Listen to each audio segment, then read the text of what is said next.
Welcome to Third Floor Views, a production of Chesapeake Family Life, where we talk about health, education, and living with kids.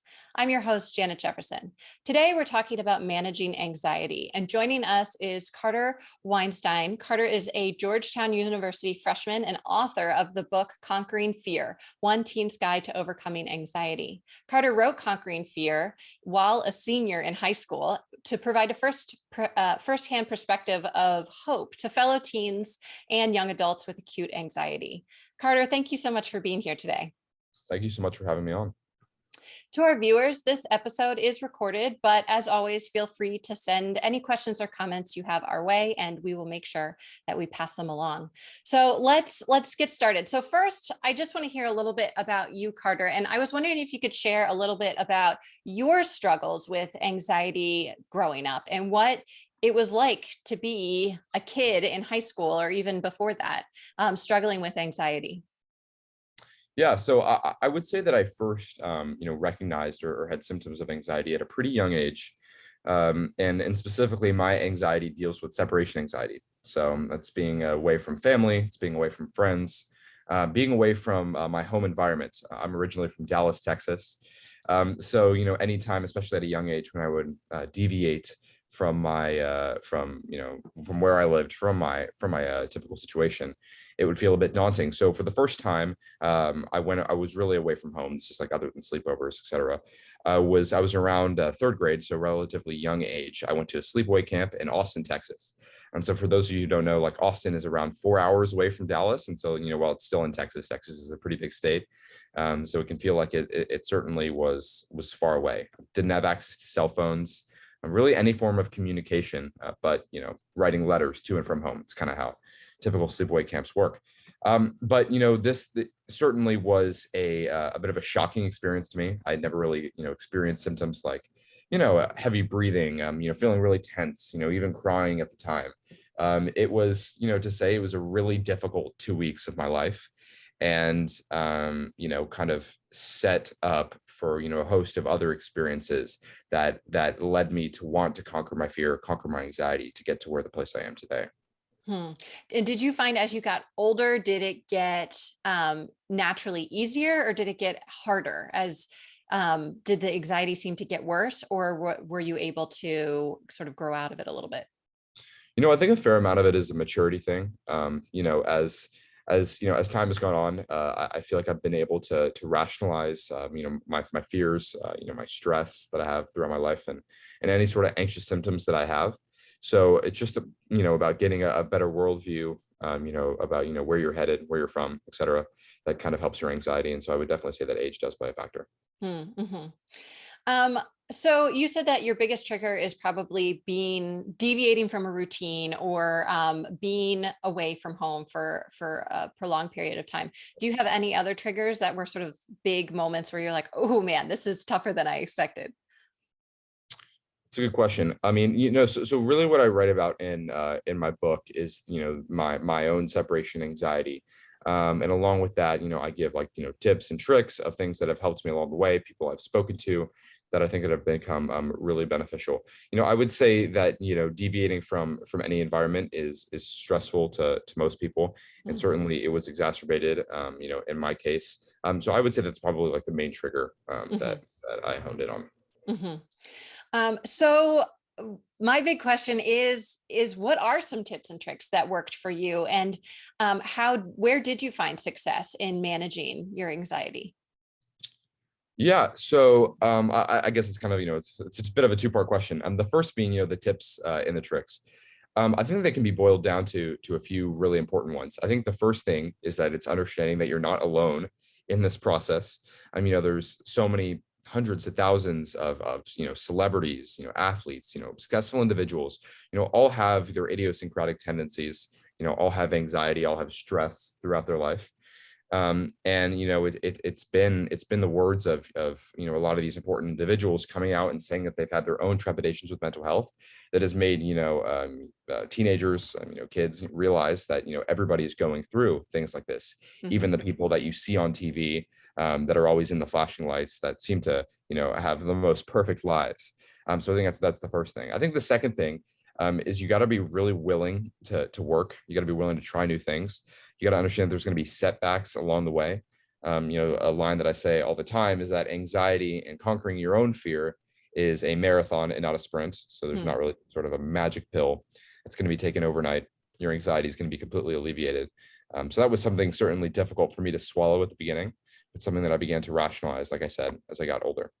And then the last thing I would say are, what are, okay, the tangible things that you can do. And some of this might sound cliche, but, it depends upon what's going to work for each person. So something that works for me is not going to work for someone else, et cetera. Something Hmm. that works for someone else is not going to work for me. I would say deep breathing is really important. Visualization, meditation, et cetera. And then I think that, any psychologist, psychiatrist, physician would say that, if you're not getting enough sleep, we tend to be more irritable. And if we're not getting enough physical activity, enough exercise, we're more prone to stress and anxious feelings. So those are Hmm. just some basic things that I would say you could definitely use to conquer your own fear and anxiety. Hmm. They're so basic, but so critical. Those are all things that help people be successful throughout their day.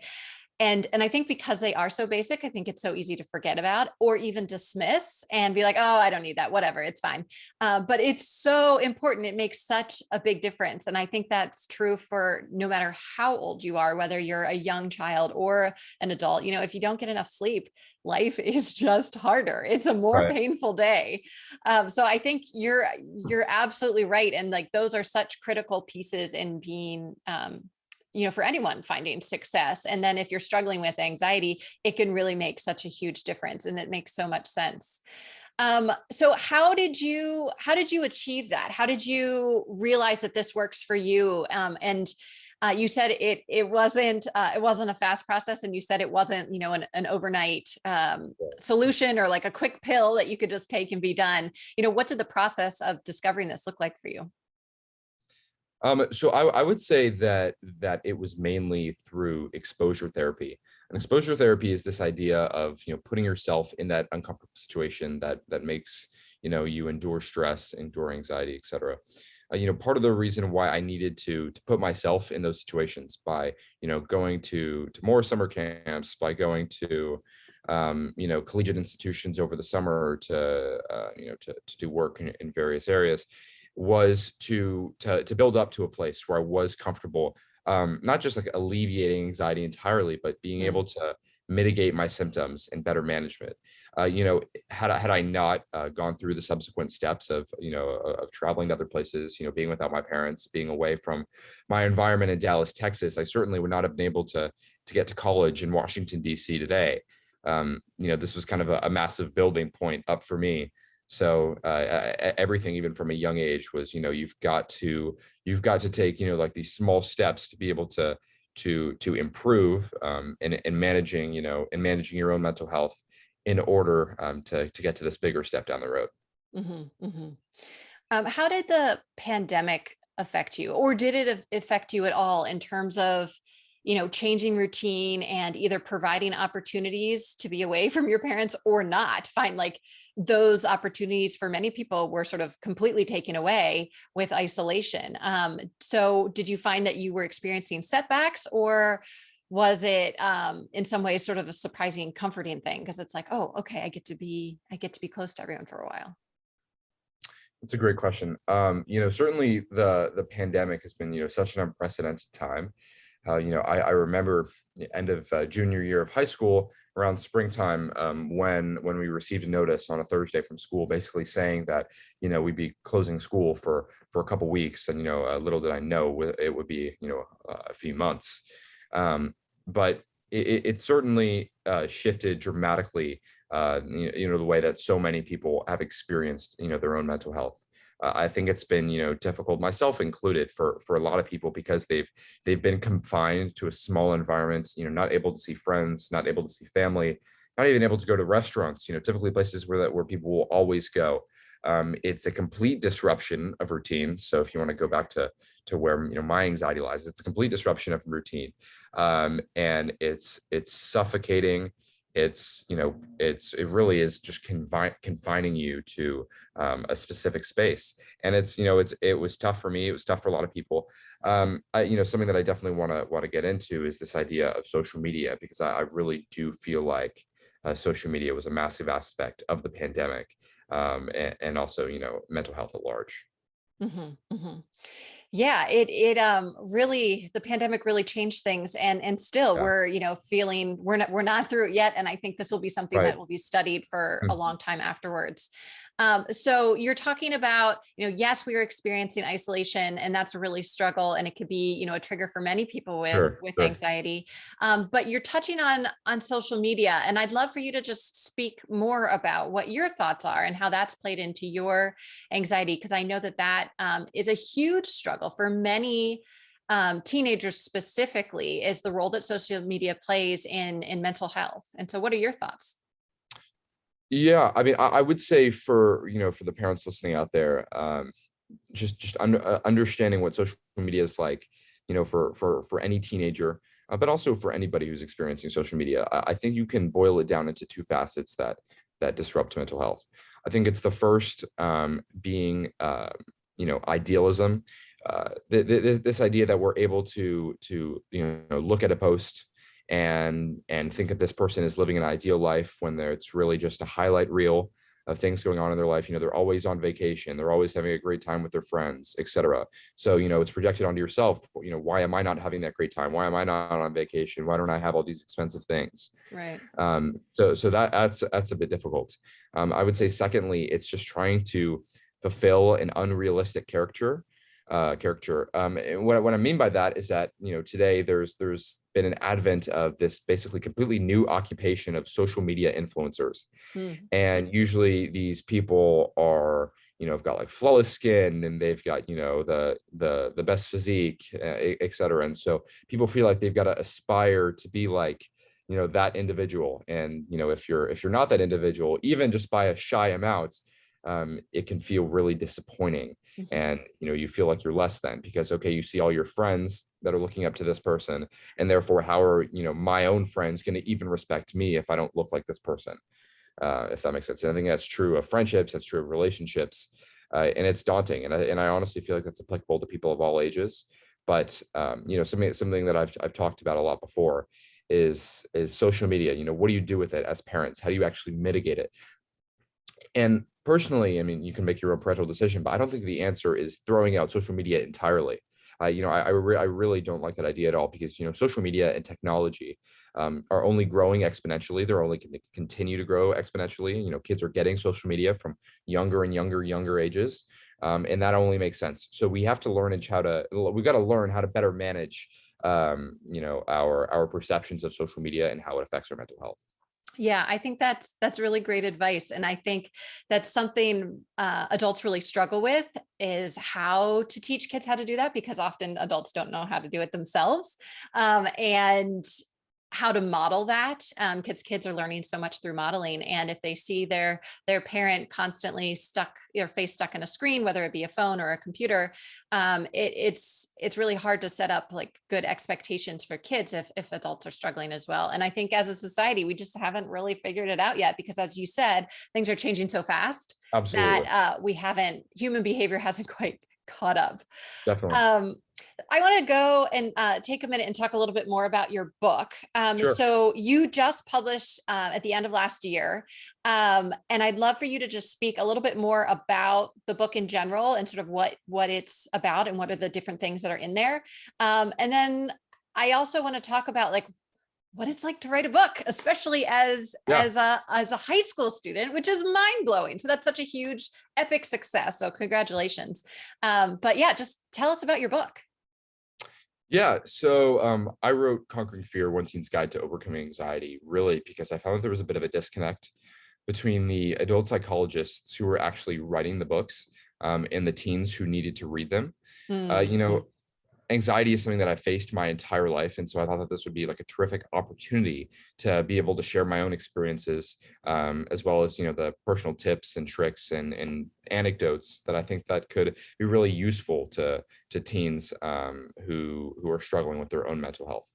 Um, what the process of writing a book was like, it's tough. It's definitely tough. You got to actually put pen to paper. It's certainly a lot easier said than done. That's something that I will say. Just this idea of you've got all these thoughts in your head, and you've got all these like ideas, But when push comes to shove, how are you going to actually write it down? How are you going to actually express your feelings? That's like a completely different ball game. Um, honestly, going through the publishers, going through the editors, et cetera. It's a long process, but if you motivate yourself to do it, you try to dedicate a few minutes each day, an hour maximum each day to putting pen to paper and actually writing things down. I think it can go a long way, if you aspire to write a book. It's such an Yeah. incredible thing. And that's so exciting. Um, so what advice would you have? And I'm sure you talk about this in your book. Sure. But what, here speaking to, directly to a student, if you were talking to a kid or a teenager who was specifically struggling with anxiety, what advice would you give them? What do you think, was so helpful for you, and how would you sort of direct them to move forward? That's a great question. I think it goes back to a lot of the tips and tricks that I talked about. About Mhm. recognizing that you're not alone in this process. Understanding that it's a bit of an uphill battle. But at the end of the day, if you're willing to work and you're willing to endure the setbacks and you're willing to expose yourself to that which makes you anxious, then I think you're on the correct path to conquering your own fear and anxiety. I think it's also about incorporating people in your life that are going to be motivating and that are going to be there for you when you need help. Sometimes the most helpful thing at the end of the day is just to have someone to listen and not even give advice. Mm, mhm. Just to have almost like a just someone to be there, Yeah. someone to be there for you, when you want to express how you're actually feeling. I think that's just something that's really cathartic and something that's really beneficial to anybody who's going through something like this. Yeah, that's a great piece of advice. What advice would you have for a parent who has a teenager who's struggling right now with anxiety?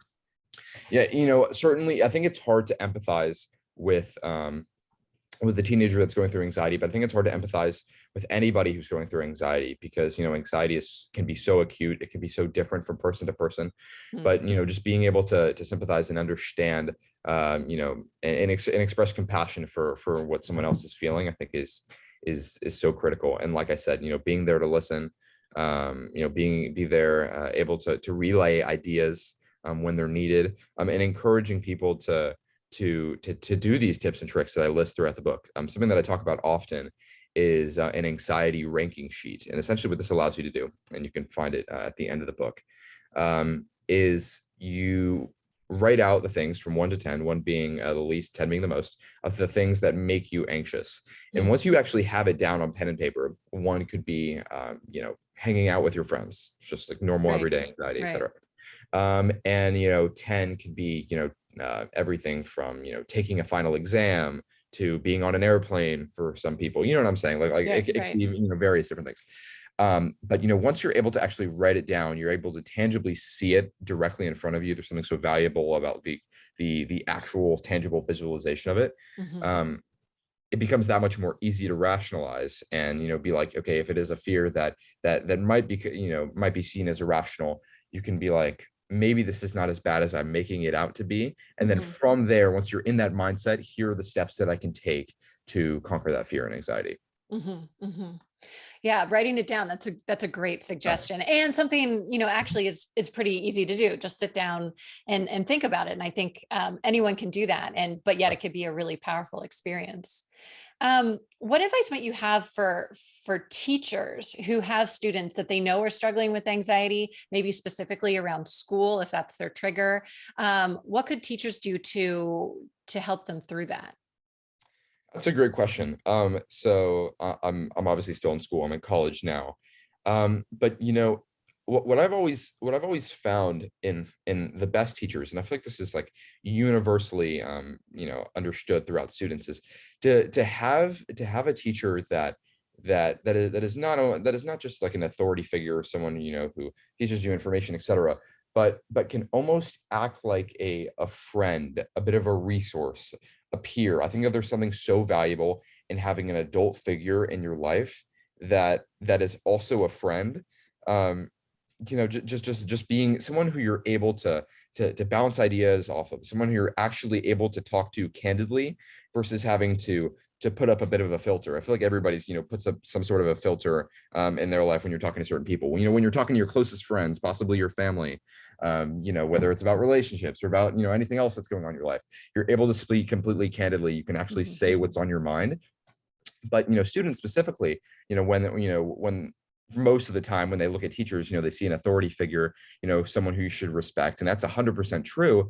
But I would also say that, if you really want to develop, deeper and more important connections, especially as it relates to mental health with your students, I would definitely try to work on, encouraging, curating an environment that is that is very like friendship and peer based versus one, that's like, you will listen to me, you will do as I say type of thing.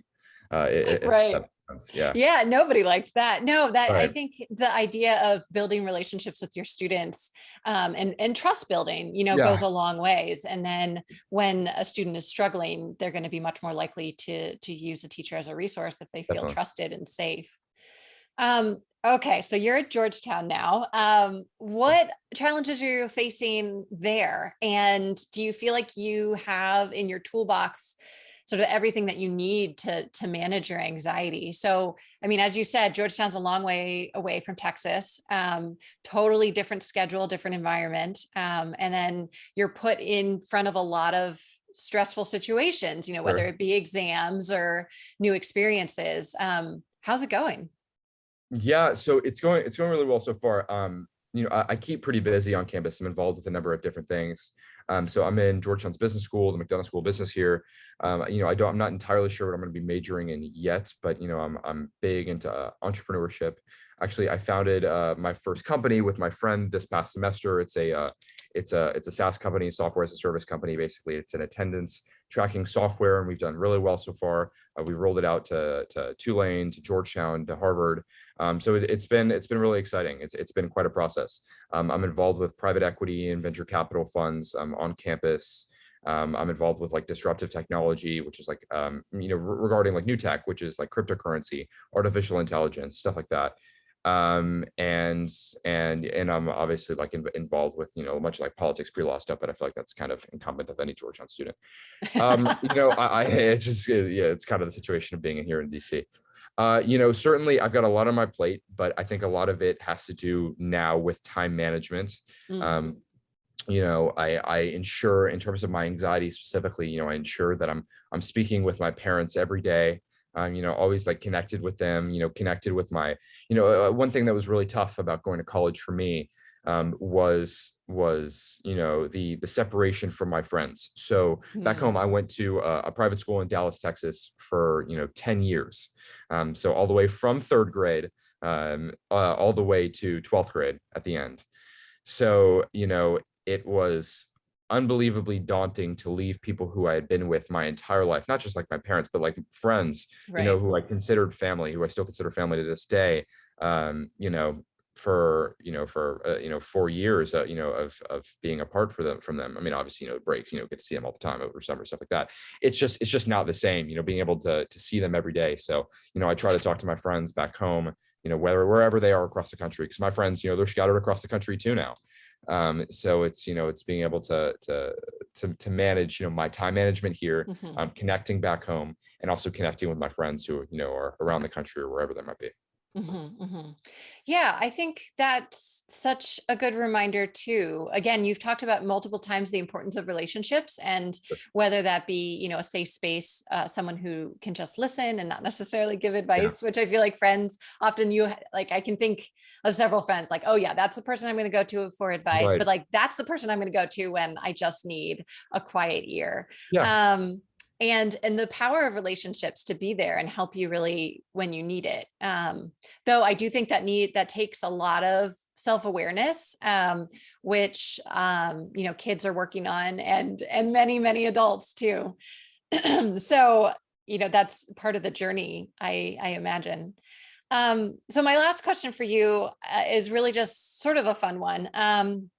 So I know you're studying business and you're really involved in a lot of different things. And you just wrote a book. What's next? Like, do you have big summer plans? Are you thinking about What sort of would be your dream job right now? And obviously that's going to change and Yeah. um, throughout your entire life. But what are you thinking? What's next? Yeah, I mean, so like I said, I really like entrepreneurship, but like I'm also like really into politics. There's a great politics scene here on campus, especially because we're in DC. But in terms of what the future holds, I want to keep pursuing things, with this company that my friend and I have been working on for this past semester or past year almost, and it's just been really exciting. Just this summer I'm interning at a startup called Verishop based out of Dallas. So I'll get to go home this summer and be home and work there. And yeah, I'm just really excited for what the future holds. I'm excited to continue to make connections, continue to network. I think that there's so much value and meeting new people. I think it's one of the reasons why I wanted to come to Georgetown in the first place is to meet new people, curate Mm. meaningful relationships, and in hopes of creating a better future for myself and other people. So I'm excited for what the future holds, and I really appreciate you having me on. Definitely. Well, thank you so much, Carter Weinstein. And thank you also to all our viewers and listeners today. Make sure that you visit chesapeakefamily.com for local up-to-date information on home health and living for today's Maryland parent. This episode will be archived on chesapeakefamily.com in both video and podcast format. I'm Janet Jefferson with Chesapeake Family Life and Third Floor Views. Thank you so much.